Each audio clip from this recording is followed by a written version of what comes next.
Fungsi Pancasila sebagai dasar negara Indonesia adalah nilai-nilai luhur yang menjadi pedoman hidup bangsa. Pancasila telah terbukti menjadi fondasi kuat bagi bangsa Indonesia dalam menghadapi berbagai tantangan.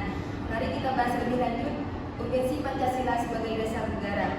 Jadi, Pancasila sebagai dasar negara bertujuan untuk melindungi dan mengembangkan martabat dan hak-hak semua warga negara Indonesia agar semua rakyat dapat hidup layak, mengembangkan dirinya dan mewujudkan kesejahteraan, memajukan kesejahteraan umum dan mencerdaskan kehidupan bangsa, keadilan sosial.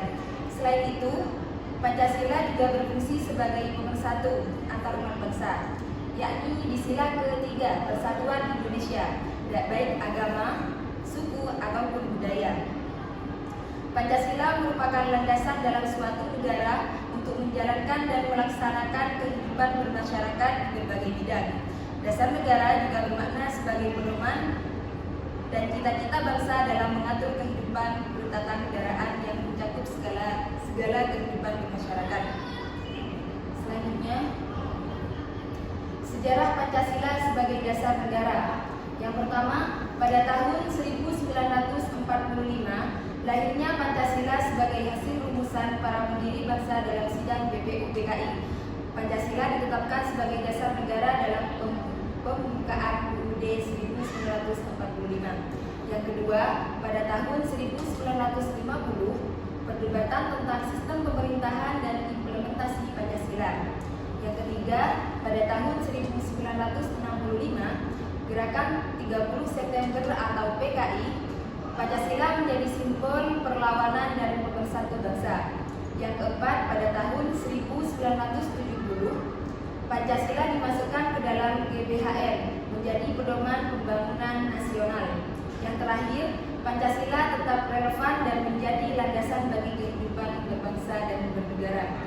Selanjutnya, nilai-nilai luhur yang terkandung dalam Pancasila. Yang pertama, ketuhanan yang Maha Esa. Pancasila menegaskan keyakinan dan kepercayaan kepada Tuhan yang Maha Esa, melandasi toleransi antar umat beragama dan menebarkan nilai-nilai spiritualitas. Jadi, negara menjamin setiap warganya untuk memeluk agama dan beribadah sesuai agamanya masing-masing, serta memberikan toleransi dari setiap umat beragama. Dan negara juga memberikan kebebasan untuk setiap agama yang dianut oleh warga negaranya. Nomor 2, kemanusiaan yang adil dan beradab. Pancasila menekankan penghargaan terhadap nilai-nilai kemanusiaan, menjunjung tinggi hak asasi manusia dan melarang segala bentuk diskriminasi. Jadi nomor 2, menjelaskan negara memberikan hak bagi setiap warga negara Indonesia untuk menentukan nasibnya sendiri. Negara menghendaki agar warga negara Indonesia tidak melakukan tindakan yang sewenangnya kepada sesama.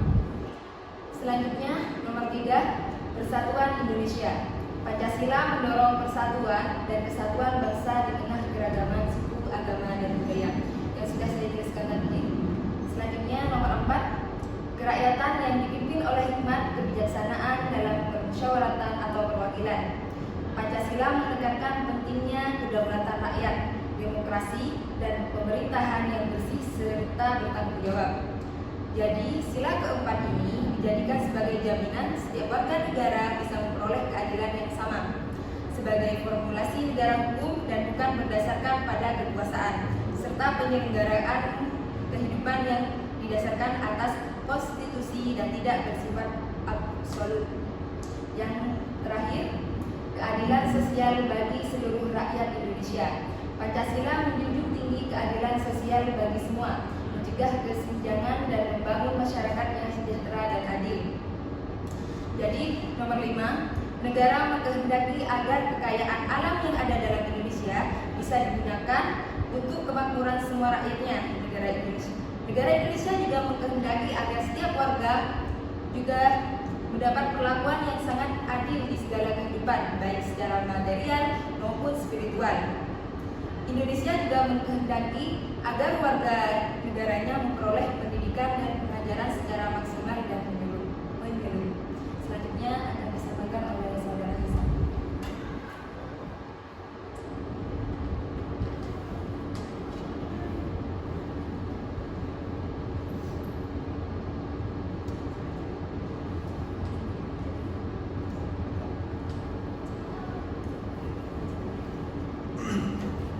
Selanjutnya saya akan membahas kedudukan Pancasila dalam sistem ketatanegaraan Indonesia. Jadi kedudukan Pancasila dalam sistem ketatanegaraan Indonesia itu ada 3. Yang pertama itu dasar negara. Pancasila ini merupakan dasar negara yang tercantum dalam pembukaan UUD 1945, menjadi landasan filosofis dan ideologi negara. Yang kedua yaitu sumber hukum. Nilai-nilai Pancasila menjadi sumber dari berbagai peraturan perundang-undangan dan kebijakan negara, memandu arah pembangunan dan pemerintahan.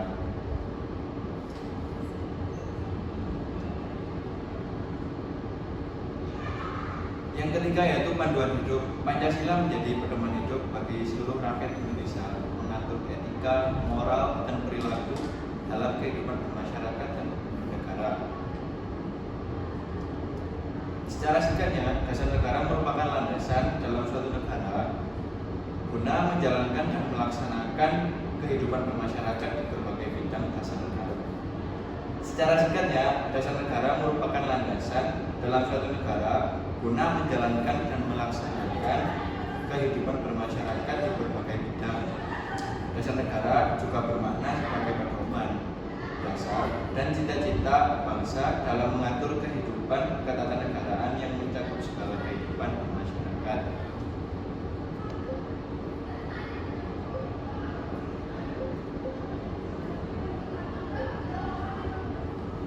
Yang selanjutnya yaitu peran Pancasila dalam menjaga persatuan dan kesatuan bangsa. Yang pertama adalah toleransi antar umat beragama. Pancasila melandasi sikap saling menghormati dan toleransi antar umat beragama, menciptakan suasana damai dan harmonis. Yang kedua yaitu menghilangkan diskriminasi. Pancasila mendorong persamaan derajat dan hak bagi semua warga negara tanpa memandang suku, agama, ras, dan golongan. Yang ketiga yaitu membangun kebersamaan.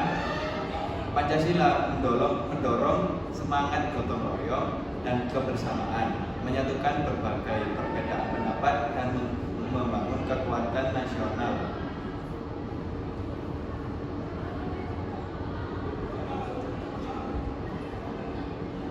Yang selanjutnya yaitu implementasi Pancasila dalam kehidupan berbangsa dan bernegara. Hukum-hukum dan kebijakan dari Pancasila dan kehidupan bernegara ini yaitu penerapan Pancasila dalam pembentukan hukum dan kebijakan negara dan mewujudkan keadilan, kesejahteraan, dan kemajuan bangsa. Jadi hukum-hukum yang berlaku di Indonesia ini diambil dari falsafah Pancasila dan juga kehidupan di Indonesia ini diatur oleh silsilah Pancasila itu sendiri. Yang selanjutnya pendidikan.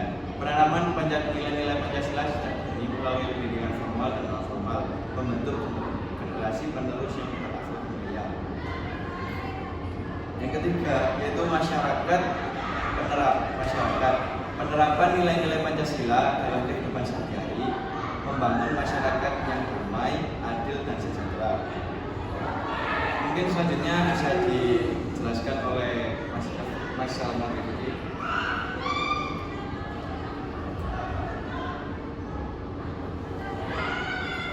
Selanjutnya adalah tantangan penerapan nilai-nilai Pancasila di era globalisasi. Ada 3. Yang pertama, arus informasi global, pencemaran nilai-nilai budaya asing yang bertentangan dengan Pancasila. Yang kedua, teknologi digital, penyebaran informasi yang tidak bertanggung jawab dan hoaks yang dapat memecah belahkan bangsa. Yang ketiga, individualisme dan konsumerisme, meningkatkan egoisme dan materialisme, mengurangi rasa nasionalisme dan kepedulian sosial. Selanjutnya, Pancasila sebagai ideologi terbuka dalam menghadapi perubahan zaman. Di sini kita dapat melihat ada segitiga. Yang paling atas itu adalah adaptif, yang kedua itu dinamis, yang ketiga adalah relevan, yang keempat aktual, dan yang terakhir adalah terbuka. Upaya yang dapat memperkuat komitmen terhadap Pancasila. Yang pertama adalah pendidikan, meningkatkan kualitas pendidikan karakter, menanamkan nilai-nilai Pancasila sejak dini. Yang kedua, sosialisasi, melakukan sosialisasi dan kampanye Pancasila secara masif dan berkelanjutan. Dan yang ketiga adalah penegakan hukum, menerapkan hukum yang adil dan tegas, menindak tegas pelanggaran terhadap nilai Pancasila. Kesimpulan yang dapat kita ambil adalah Pancasila jati diri bangsa Indonesia. Pancasila adalah dasar negara yang kokoh dan relevan untuk menghadapi tantangan zaman. Keberlanjutan bangsa Indonesia terletak pada komitmen dan penerapan nilai-nilai Pancasila dalam kehidupan sehari-hari. Mari kita jaga dan wariskan Pancasila kepada generasi mendatang. Mungkin ini saja yang dapat kami sampaikan pada kesempatan kali ini. Kurang lebihnya kami mohon maaf. Billahi taufiq wal hidayah. Wassalamualaikum warahmatullahi wabarakatuh.